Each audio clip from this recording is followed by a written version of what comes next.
the fair winds blow. Our home is where the waters flow. We'll show you what we've come to know on board while sailing wisdom. So we've converted to electric years ago, and we put in our lithium batteries back in Florida when we were down in West Palm.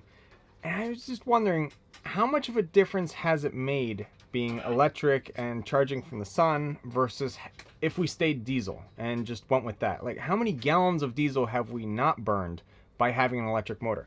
So I did a quick Google search, and apparently 1 gallon of diesel contains 40.7 kilowatt hours. And we have burned 579.5 kilowatt hours going from southern Florida to northern South Carolina. So that's 579.5 kilowatt hours divided by 40.7. That comes out to be about 14.2 gallons of diesel is what we would have burned to go that distance for like absolute pure efficiency. But nothing is purely efficient. And apparently a diesel motor is about 40 to 45. So let's just make it easy and call it 50% efficient. So times 2, we would have burned about 28.5 gallons. Our electric outboard, it's burned a whole lot more. So since Titusville, which was like coming up on a year ago, that motor has burned 36.5 kilowatts. And gasoline, according to Google as well, is about 33.7 kilowatt hours for 1 gallon. So in a sense, we've gone almost a year on what would be 1 single gallon of gasoline for our outboard.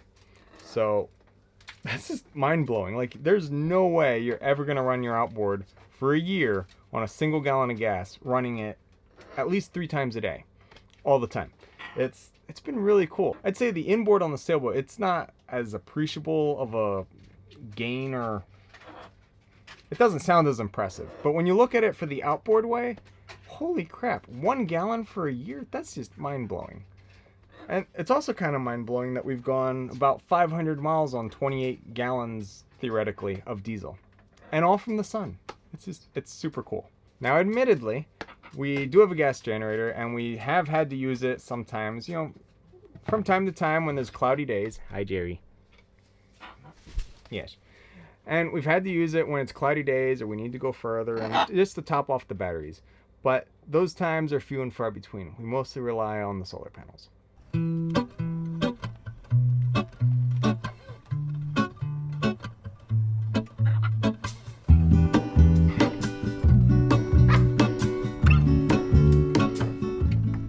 So it's morning. We're ready to cast off of these giant dolphins that we spent the night tied up to. It worked out. It was pretty good.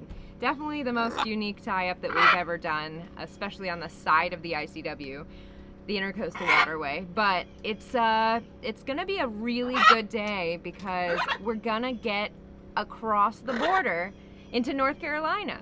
We're hitting a new state today. We have everything clear on that side, so that way we can just scrape right on by with the rub rail on the forward Dolphin. We're gonna untie here, and then I'm gonna untie the bow one, pull us up with the spring one to kind of get us off and away, and then Maddie will just motor us out into the channel. There is a life I lead in this city, hurrying to cut my teeth. I can take what I need to get by. It doesn't make it easy. The other piece of my heart moves slow, somewhere in the great unknown. When I return from the afterglow, will you carry me like I am whole? How's the depth? 1.8. All right, great. Okay, I'm gonna get the thingy tied up on our stern, and then we'll be good. All right. I want it all. I had a feeling, but the feeling is all gone. Wait, hold on. Put me together, take me back where I belong. I want it all. I had a feeling, but the feeling is all gone.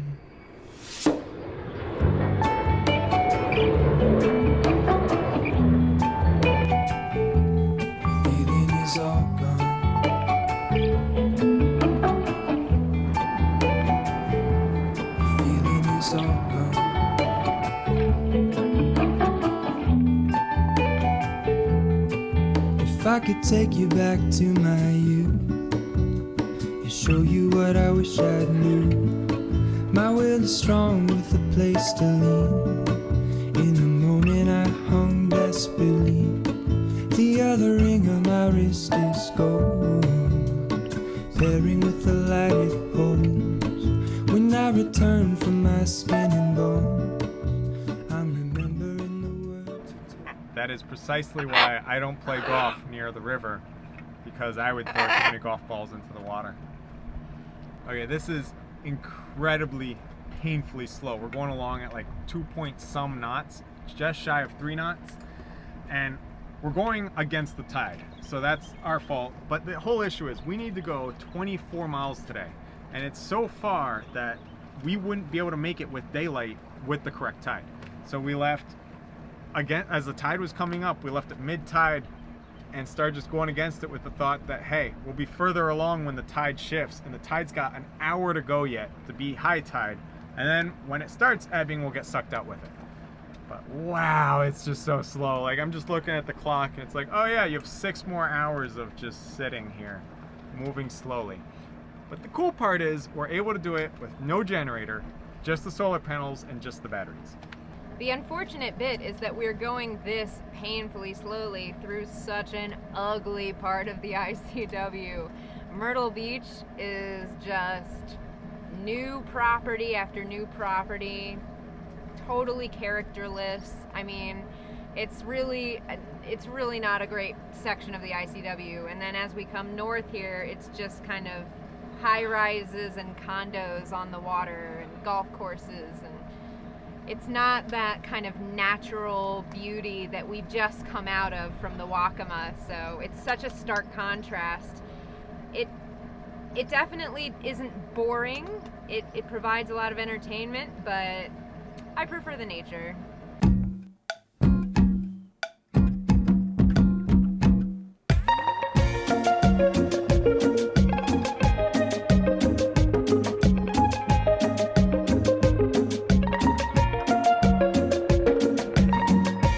Y esta canción está especialmente dedicada a todos los migrantes del mundo entero.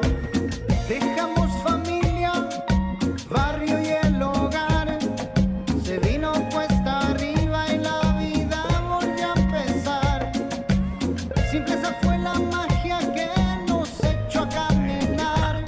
Un par de fotos y coraje, la memoria y el equipaje. Securite, securite, securite. All stations, all stations, all stations. This is Wisdom heading northbound through the rock pile between markers 359 and, no, 349.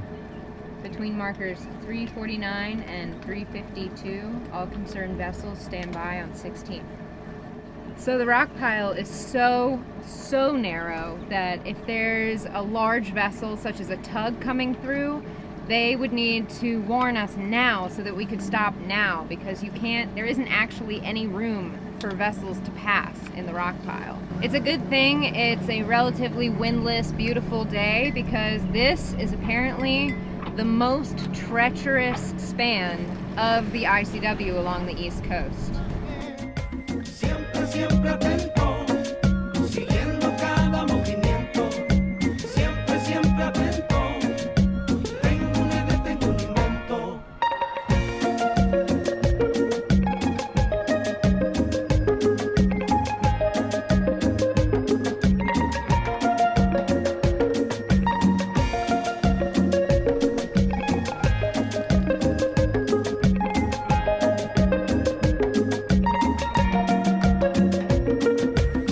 Dejamos familia, barrio y el hogar.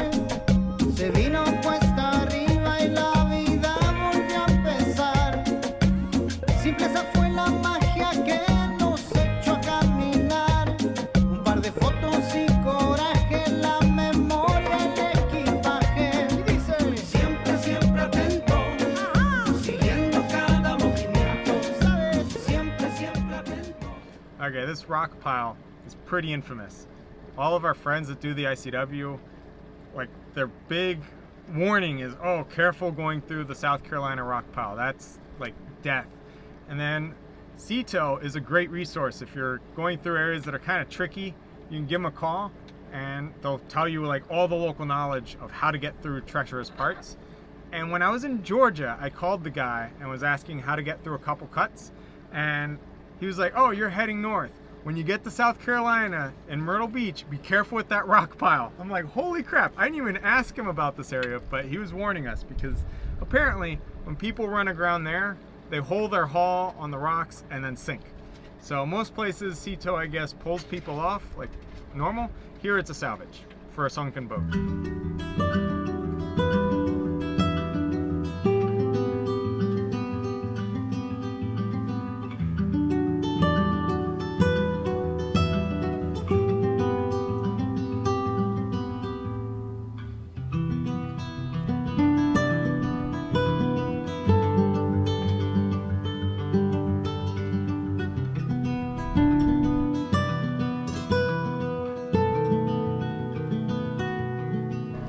Made it through the rock pile unscathed, so yay, awesome for that. But I would say it's even more stressful beyond the rock pile because it's so narrow and then you've got tons of boat traffic.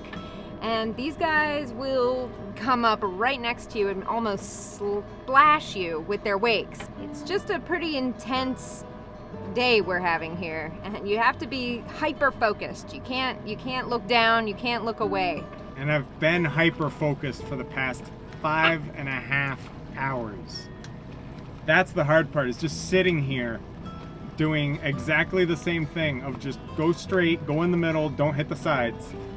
For so long, going so slowly, it's pretty hard. We've gone 17 miles, we got 6 more to go. Do you want me to drive? Oh, yeah, if you want. Do you want me to? No, I'm alright. I'm just literally, I got my legs. It's burning my back, but I'm alright. Alright. It's very good.